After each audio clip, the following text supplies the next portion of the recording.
Hi, welcome back to Mind Control, where we inspire and motivate you. Hope you enjoy the video. First thing you got to do is decide, as a business owner, do I want to make more money?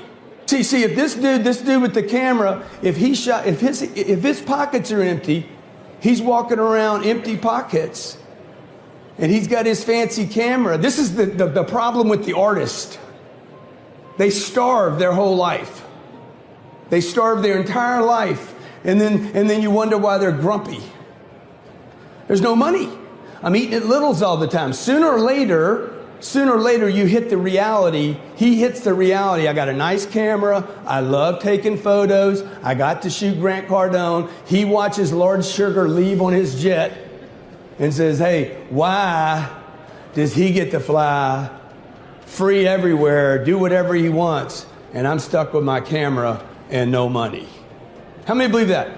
Sooner or later, after days of going to work, months of going to work, years of going to work, sooner or later, if he works for this man, he's like, I resent this man. I resent this man. I resent that man, business owner. I resent Paul McFadden, the business owner. I resent you, so I know I won't work for you. In fact, what I'm going to do is screw things up for you. It's called disengagement. The only business people that will survive, the only entrepreneurs that will make it in business are those people that decide to grow their businesses. Little will fail. Not the little grocery store. Okay? If you try to stay small, you will fail. Okay? I'm telling you this from personal experience. I tried to stay small. I tried to manage the business. I tried to be the king of the business. I tried to have no employees because employees cost money. I'm like, I'm not going to have any employees. I'm not going to pay the cameraman. I'll just hire him when I do a gig. And the next time I'll hire another guy. And that'll keep my expenses low. How many are brought up like this? Keep the expenses real low where we can manage the expenses. The expenses are going to be so small that no matter how much we make, I keep it all. Whatever you do to get back on your feet, whatever you do to bounce back into life, make sure it's moral. Make sure that your upcoming success is at the service of others, not at the expense of others. I have made this point several times, but only because it's so important. Integrity. Integrity is adhering to the moral principles of life. Integrity is doing things with honor. Integrity is honesty. Without integrity, ambition loses its unifying focus that comes from integrated goals, from really knowing what you want. Integrity says, I wish to pay fair price for all value. Getting something for nothing makes nothing of me. Getting it cheap makes me cheap. Truly, in your own enlightened self-interest, this is one of the better statements. I wish to pay fair price for every value. I wish to pay fair price. This is self-interest, and it's also integrity. I wish to pay fair price for every value. Why? For what it will make of me. For what paying for it will make of me. If I have to pay, that will make something of me. And by paying, you have the integrity not to take advantage of others.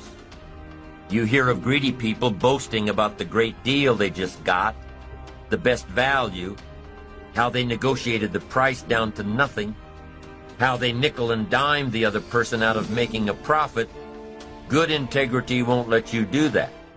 We all shop for the greatest value at the best price, but not at the expense of others. Not when your great deal cheated someone out of their profit. You hire someone to do a job for you, take on a project. You've got to pay fair price, fair value for someone else to do the work for you, because if you don't, what? They'll never work for you again. They don't want to work long, hard hours to make you look good and not get compensated for it. No, and your integrity won't allow that to happen. Pay an honest price for an honest value. Make it good for everybody involved. Leave a profit. Don't be cheap, be fair. It's your integrity that's on the line, not just a few bucks. Your integrity. If I want something badly enough, I have to earn it. If I want something badly enough, I have to pay for it. Why? Because of what paying for it will make of me. And if I wish to have more, I must become more. I must earn more. And how much should you earn? As much as you possibly can. You must always strive to do all you possibly can. The essence of life is growth. Doing, becoming, striving, growing, achieving. Be like the tree that grows as high as it can. Be like the bird that soars as high as it can. Be like the flowers that bloom as much as they can. Whatever course you set your sail to, do as much as you can to get there. It's part of integrity. Honestly doing all you can in pursuit of what you want, in pursuit of what you'll become. And whatever you sign up for, finish it. Here's a great story about integrity. The Apostle Paul, this great man, said, I'm about to go, and here's the reputation I want when I'm gone. Here's what I want people to say about me.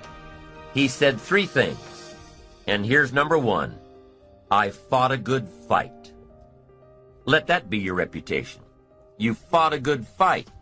You kept out the ideology that wanted to capture your children, threatened every enemy that ever threatened you, fought like a parent protecting children in the home front. Let that be your reputation. You fought a good fight. And whether or not you won, at least let your reputation be that you fought a good fight. Fought for your rights, fought for the game.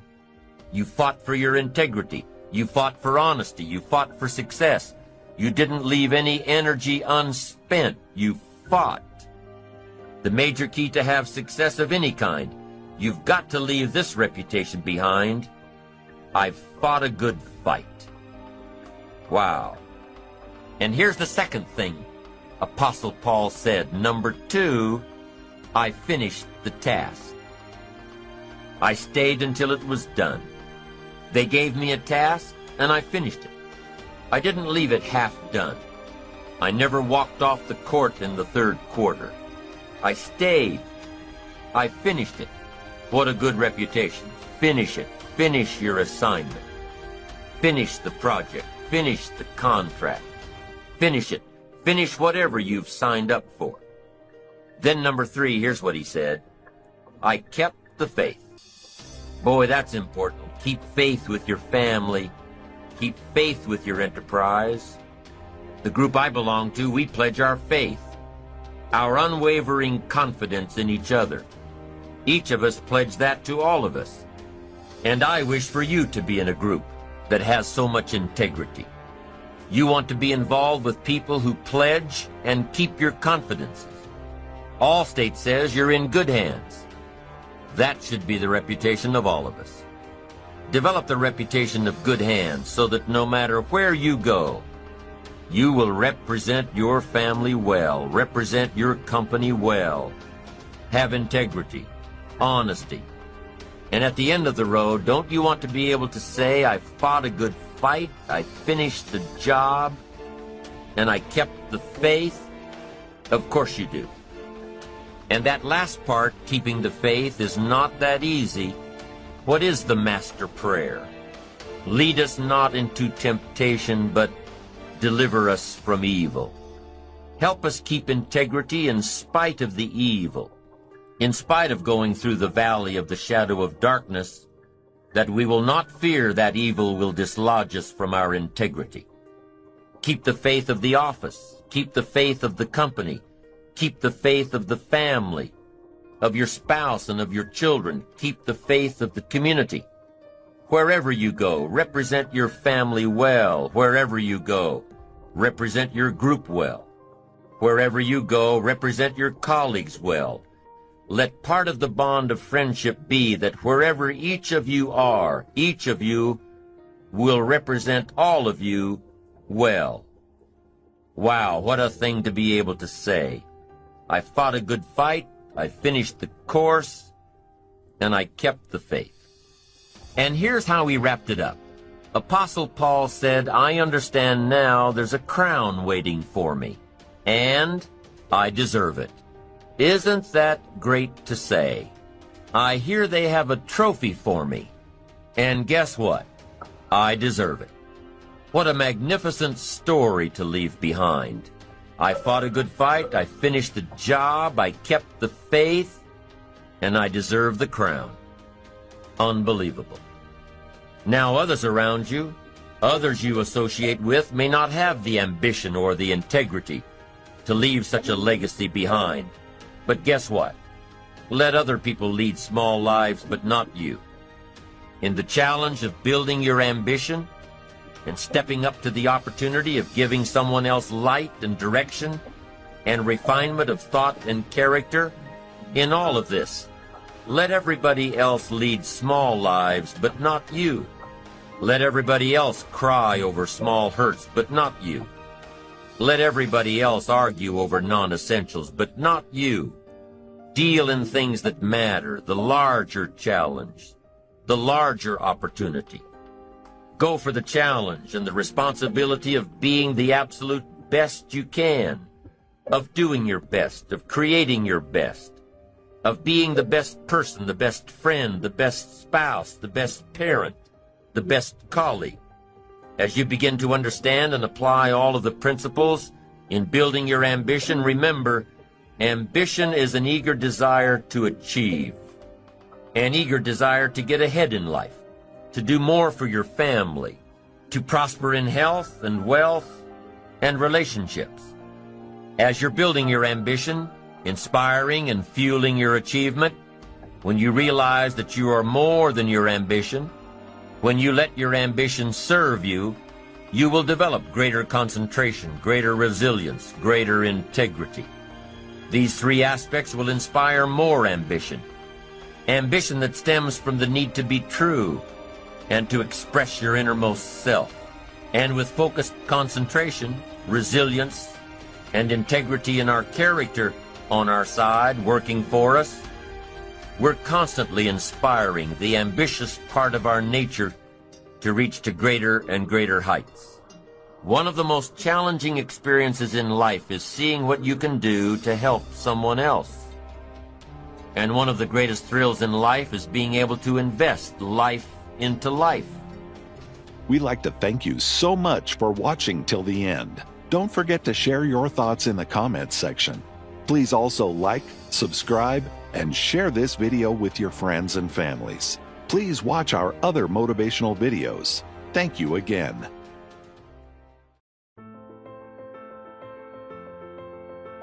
You can only have two things in life: reasons or results. Notice, reasons don't count. Folks will always point out reasons on why they're not living their dream, on why they're not manifesting their greatness. They will always be able to point those things out, but none of those things count. The only thing that counts are results. And results don't lie, ladies and gentlemen. Results. Every once in a while, you got to take a measure, see how you're doing. What is the results at the end of the day, the results at the end of the week? You can't let too much time go by without checking. They tell it all. Judge a tree by the fruit that it bears, not the ones that it might talk about, not the ones that it might wish for or think about, but the fruit that it actually bears. 6 years I'd been out there working when I met my teacher, Mr. Schultz. Schultz said, well, Mr. Rohn, let's just go through a little summary here. He said, in the last 6 years, how much money have you saved and invested? I said, what? 0. He said, you have messed up. He said, who sold you on that plan? I thought, my gosh, the man's right. I'm a nice guy. I bought the wrong plan. Right? Didn't need to change countries. Bought the wrong plan. What a sad scenario that would be. He said, how many books have you read in the last 90 days? I said, what? 0. Wisdom of the world available? Change your life, change your future? Wisdom of the world available. Develop any skill you want. Earn the kind of income you want. Haven't read any books in the last 90 days. My teacher said, Mr. Rohn, you have messed up. I'm telling you, you've got the deal. So you don't need to unmess the country. You don't need to straighten out the perplexed. You don't need to straighten out any of this stuff. All you've got to do is look within and let results teach you a great deal about your own activity, your own attitude, and your own philosophy. I went through that process. Take this phrase home. Results is the name of the game. What other game is there? So let us look. I think that all of us are committed.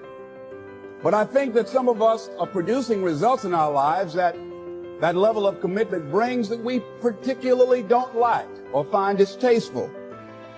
I don't think that as a participant in life, you cannot be committed. You're either committed to mediocrity or you're committed to greatness.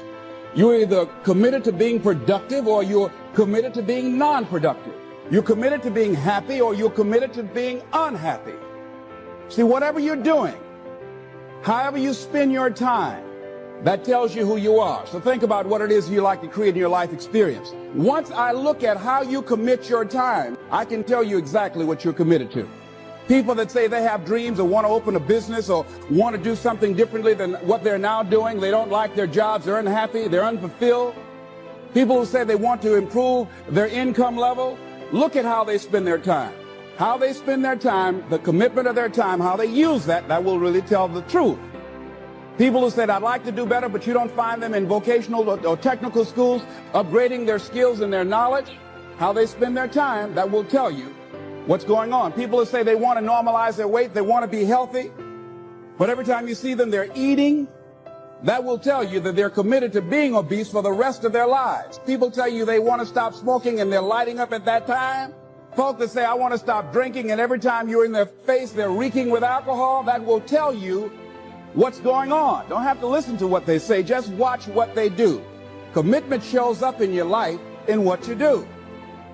And you think greatness goes on sale, but true quality never goes on sale. It's wrong for you to think that you're going to give an offering and God's going to bless a business you ain't committed to. Bless a marriage you ain't committed to. Bless you in school and you won't study.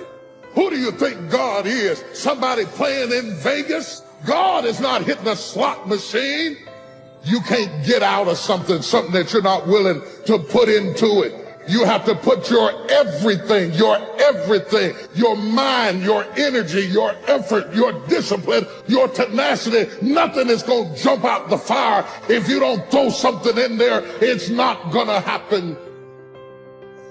You better be committed or you ain't going to make it. On the other hand, you can make the commitment to your life that you don't like the results that you have, and that you're going to do something about it. See, that power is available to all of us. People who look at life and decide, I want something different for myself. Why is it that people are frightened by commitment?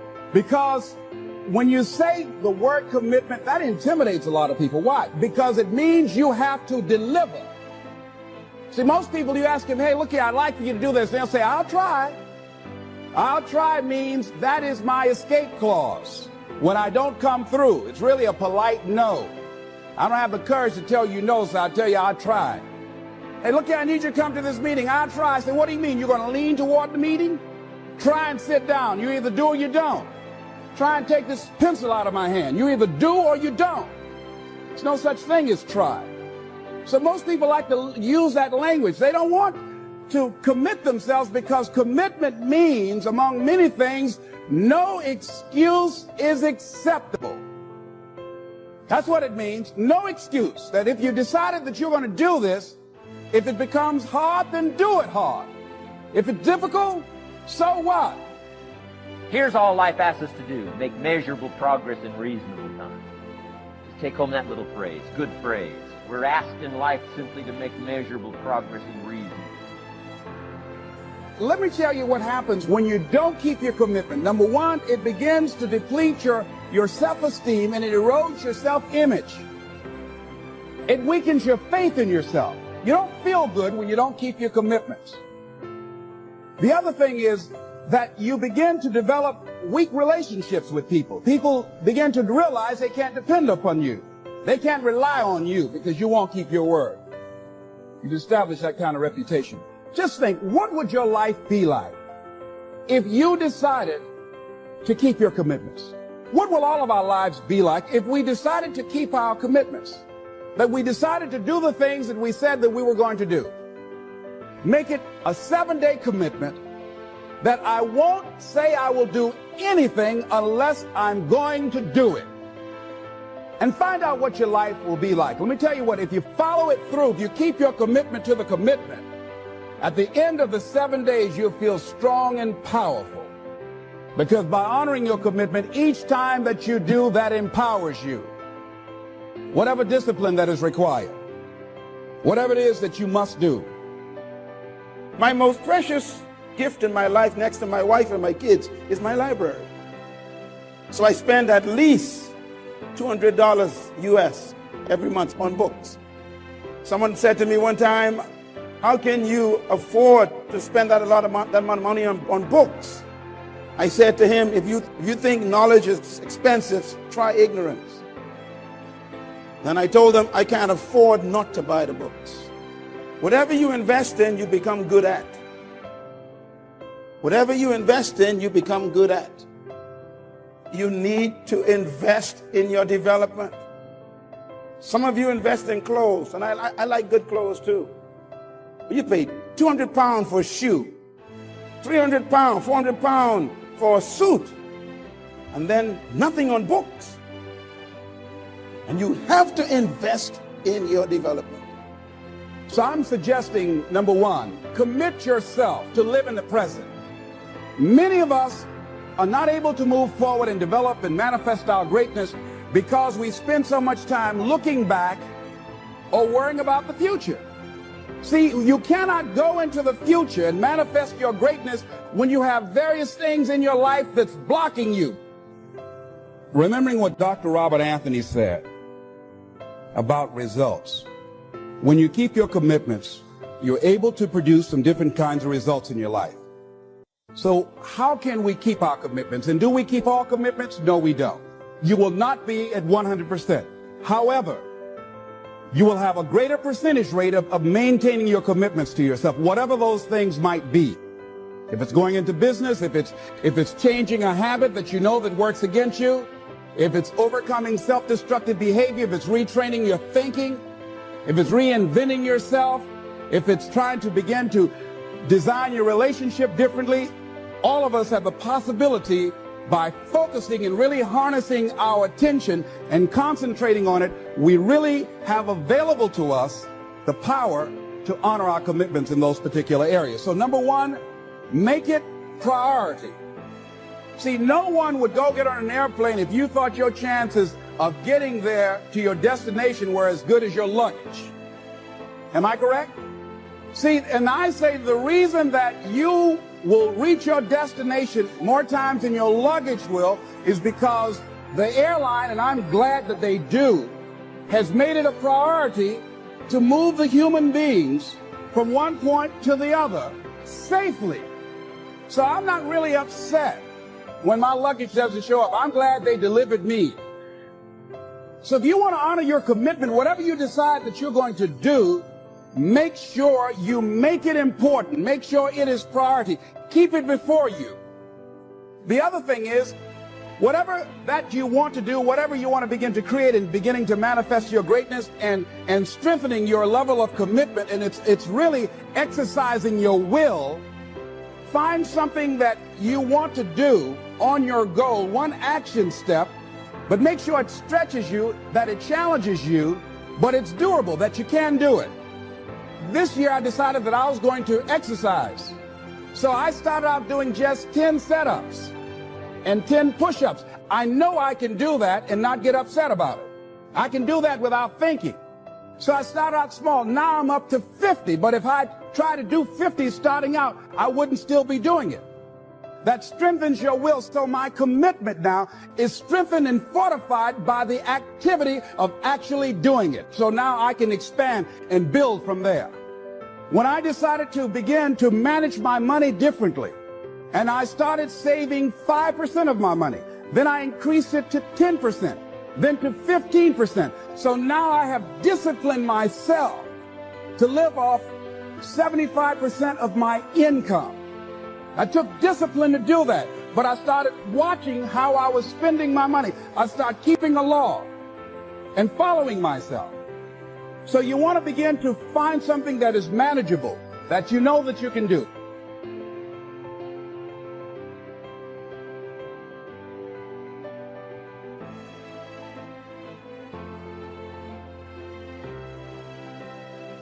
Through all the things I've gone through in my life, I had a lot of downs.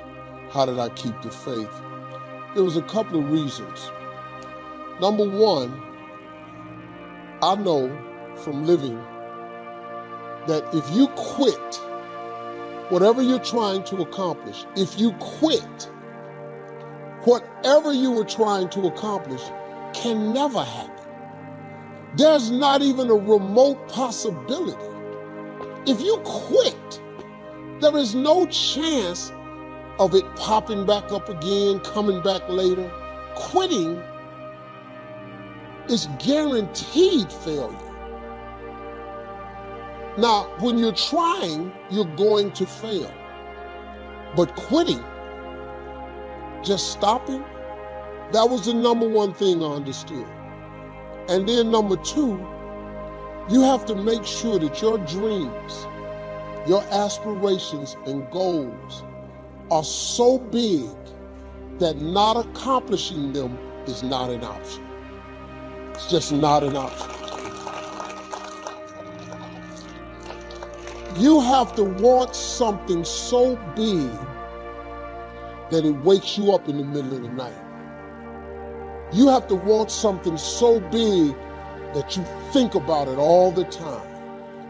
You have to want something so big that it drives you to wake up when you don't want to.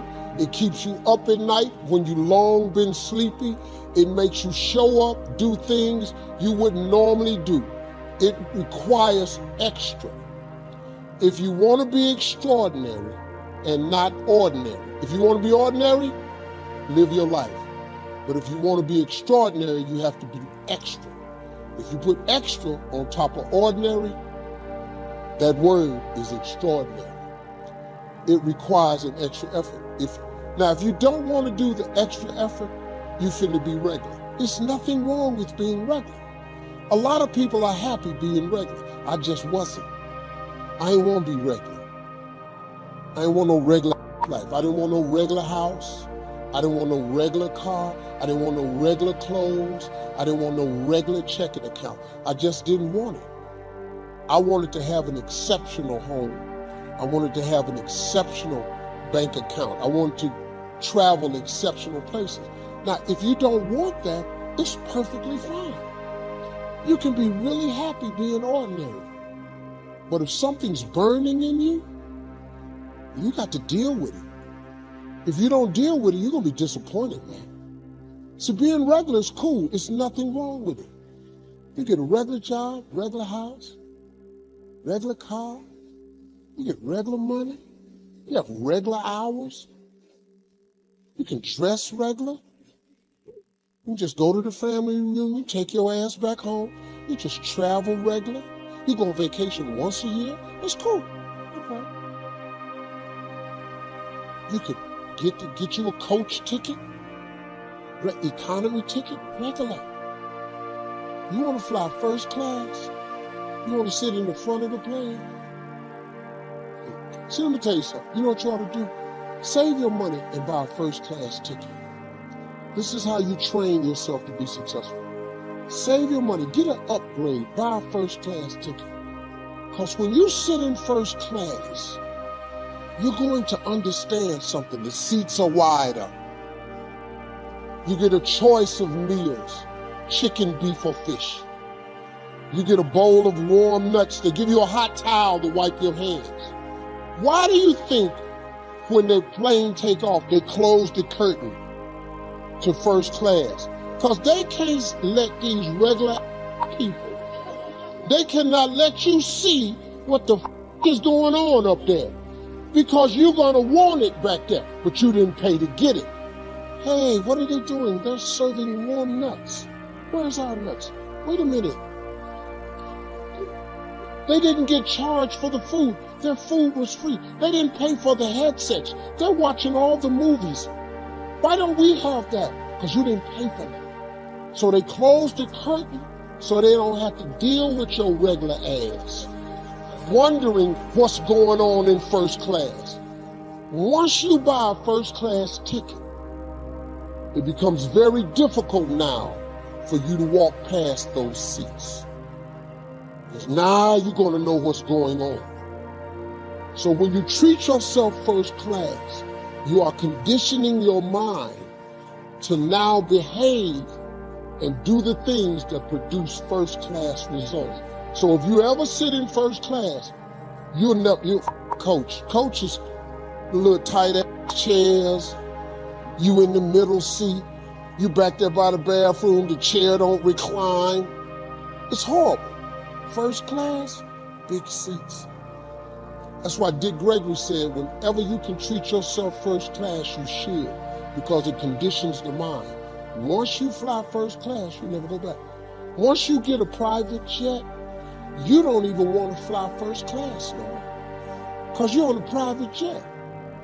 You ain't got to take your shoes off at the airport. They ain't gonna open your bag. Your car, pull around, they open the door, you walk up the steps. They take you right to where you're going. Then it's another car. When you walk down the steps, you don't even go baggage claim. They put your bag straight off the plane in the car. You don't go do none of that.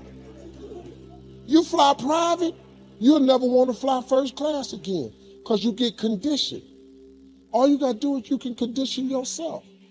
Once you buy a really nice dress, you don't want a cheap dress no more. You want another nice dress. Once you buy some Christian Louboutins with the red bottoms, you want all your shoes to have red bottoms on them. Because you know, men like that red on the bottom of their shoe. I don't know what it is, but when you walking away and we see that red bottom,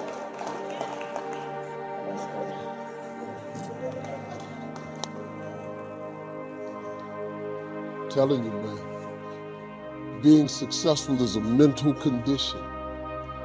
You can all mentally condition yourself to being successful. All you got is your mind. You're in control of it. Now, there's two ways to face the future. One, with apprehension. Number two, with anticipation. Guess how most people face the future? With apprehension.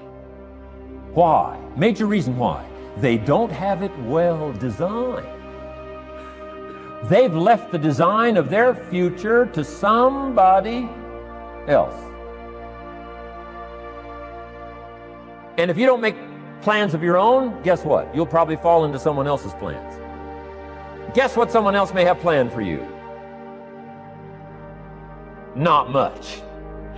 You got to make a list of this not much stuff. I'm telling you, people all their lives count on this not much list. If all of your negative relatives all turn positive, what'll that do for your future? Not much. If prices come down a little, what'll that do for your future? Not much. If the economy gets a little better, what'll that do for your future? Much. If circumstances get a little better, what'll that do? Not much. If the weather gets a little better over the next few years, that'll do. Not much. I mean, you could go right down this whole scenario list. Most people all their lives, with their fingers crossed, count on this not much list. That's why 10 years from now, they'll be driving what they don't want to drive, living where they don't want to live, wearing what they don't want to wear, doing what they don't want to do, having what they don't want to have, maybe become what they didn't want to become. And it all starts by counting on something that's not going to count much. You say, well, then how can my life dramatically change? You got to count on yourself. And here's one of the things you got to count on: your ability to design the future. It's called the promise. And the promise of the future, if you'll design it well, can have an awesome effect on your life. But if you face the future with apprehension, you'll take hesitant steps all day, uncertain steps all day. And if you take uncertain steps all day for 6 years, you can imagine how empty your life can be. We've got to help our kids with the promise of the future. Now here's what's connected to the promise: the price. The price to pay. But I'm telling you, the price is easy if the promise is clear. One of the better notes to make for today. The price is easy if the promise is clear and powerful. But the price seems almost too much to pay, too much to get over, too much to accomplish if the promise isn't clear, if the promise isn't powerful. I'm telling you, kids will pay the disciplines if they can see the promise. One of our biggest challenges as parents in the 90s is to help our kids see the promise of the future. That's why I'm teaching financial independence, how to become wealthy and powerful and sophisticated and healthy and unique. All of the stuff kids would hope to go for. It's all possible. This is America. That's the promise of the future. The price, a few simple disciplines practiced every day. And I'm telling you, the kids will pay the price of the simple disciplines if they can see the promise of the future. But if they can't see, they don't want to pay. And the same is true of all. We will pay the most extraordinary discipline if we can see the promise of the future, called setting goals. So I'm asking you to get a handle on the future. I'm asking you not to leave it to anyone else. Don't leave it to the company. Companies got their own goals. I'm asking you to set your own goals, your personal goals. Income goals and financial goals and health goals and spiritual goals. And where do you want to go and what do you want to do and what do you want to see and what do you want to be? That's it. Promise of the future. Design your own future within your hands, your capacity. Here's how simple now goal setting. It's not mysterious. You don't have to anchor, you don't have to focus, you don't have to visualize. None of that. Here's how simple goal setting is. Changed my life. Decide what you want and write it down. I mean, that's how profound this stuff is. Decide what you want and write it down. Make a list. Where do you want to go? What do you want to do? What do you want to see? What do you want to be? What do you want to have? What do you want to share? What projects would you like to support? What would you like to be known for? What skills would you like to learn? Some extraordinary things you'd like to do, ordinary things you'd like to do, right? Silly little things you'd like to do, very important things you'd like to do. Decide on all that stuff and write it down, write it down, write it down. That's how simple this stuff is. And it's your own private list. If it's really private, on your list, put some stuff in code where nobody can understand it if this list fell into unfriendly hands. And simple things, whatever. Foolish things, doesn't matter. It's your list. I had a little revenge on my first list. Budget finance, who used to harass me. I got 2 or 3 payments behind. This one guy called incessantly. Said, we're going to come get your car, drag it rear end up down the street in front of your neighbors. Put me down something fierce. When I met Shof, got my life straightened out, one of the first things on one of my lists was budget finance. And when I finally got the money, I needed a little drama in my life. Finally got the money to pay them off. I put it in small bills in a big briefcase. Walked into the budget finance office on Wilshire Boulevard in Los Angeles. The guy who harassed me so often, his desk was about 3 back. I opened the door, walked in, right up to his desk, stood right in front of him, never said a word. He said, well, what are you doing here? Didn't say a word. I opened up this briefcase, dumped this pile of money all over his desk. I said, count it. It's all there. I'll never be back. Turned around, walked out, slammed the door. Now that might not be noble, but you got to try it at least one time. Pay off with a little drama.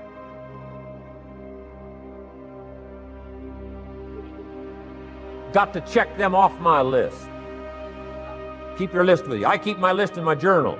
so that I can go back 5 years ago. Here was my list, and I'm a little embarrassed. Here's what I thought was so important now. How my philosophy has changed from 10 years ago, 5 years ago, 3 years ago. Here's my old list. Here's my new list.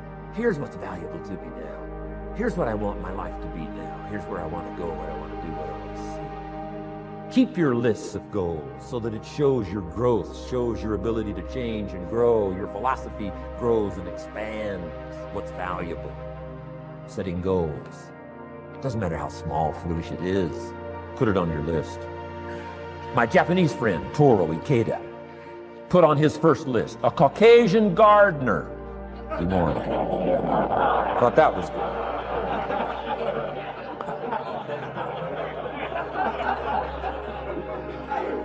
I like that. Have you got this profound thing now on setting goals? Here's how profound it is. Decide what you want. Write it down. Get together with your wife. Decide. Get together with your kids. Decide. Get together with your business colleagues. Decide. Write it down. Make a list.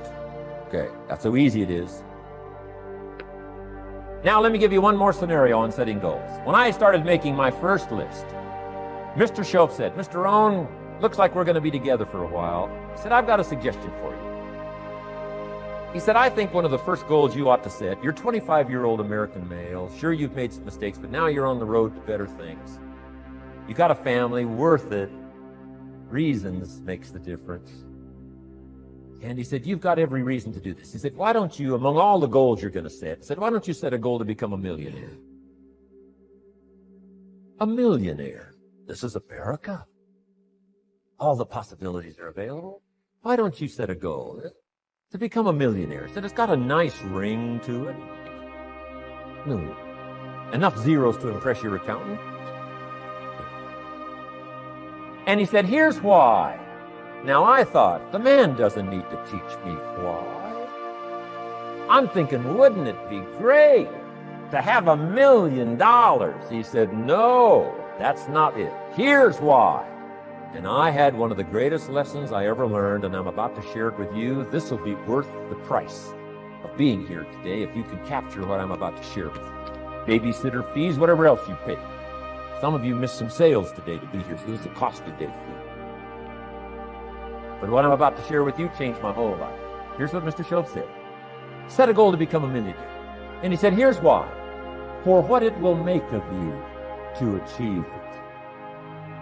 And I got one of the greatest classes in one sentence I've ever received in my life. Set a goal that'll make you stretch that far. For what it will make of you to achieve it. What a brand new reason for setting goals. What an all-encompassing challenge to have a better vision of the future. What for? To see what it will make of you to achieve it. And here's why. The greatest value in life is not what you get. The greatest value in life is what you become.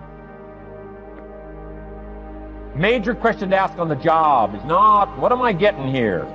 That's not the major question. Major question to ask is, what am I becoming here? It's not what you get that makes you valuable, it's what you become that makes you valuable. So Shoaff said, set a goal to become a millionaire. For what it will make of you to achieve it. Then he said, when you finally have become a millionaire, now, he said, what's important is not the money. I thought, wow, I've got some more to learn. He said, no, Mr. Rohn, I'm telling you honestly, you could just give the money away. Now, I did better than that, right? I told you. I lost it all. I'm rich by the time I'm 31. I'm a millionaire. I'm broke by the time I'm 33. So I didn't have to give it all away. I lost it all. Foolish mistakes I made. That I'm a farm boy from Idaho. That early money drove me bonkers. I used to say, how many colors does it come in? I'll buy them all. I went crazy over that first money. I just went crazy. And then I made that one foolish mistake, right? Continuing guarantee. I mean, I'm so naive off the farm. I don't know what continuing means. and a few other mistakes, and by the time I'm 33, I'm broke. Now I've made and lost millions since then. But what an experience that was. And I'm telling you, the man was right. When I finally was broke at age 33, guess what I discovered? My money did not mean that much. It represented only a fraction of all my assets. Shoaff said, once you become a millionaire, Mr. Rohn, you can give all the money away. Because he says, what's important is not the money. What's important is the person you become. Now, let me give you the key phrase on setting goals. Set the kind of goals that will make something of you to achieve them. Set the kind of goals that will make something of you to achieve them.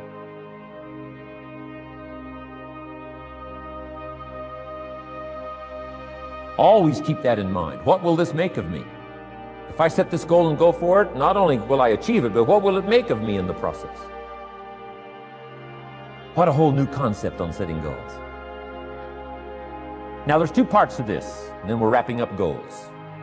Here's the first part now in this goal setting for what you become. Number one, don't set your goals too low.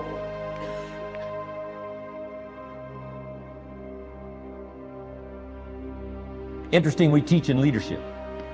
You'll find it on the cassettes. Don't join an easy crowd. You won't grow. Go where the expectations are high. Go where the demands are high. Go where the pressure's on to perform, to grow, to change, to develop, to read, to study, to develop skills. I belong to a small group. We do business around the world. You cannot believe the expectations at that level. What we expect of each other in terms of excellence, far beyond average. Why? So that we can each grow, so that we can receive from the group, we can contribute to the group. Something unprecedented. It's called living at the summit.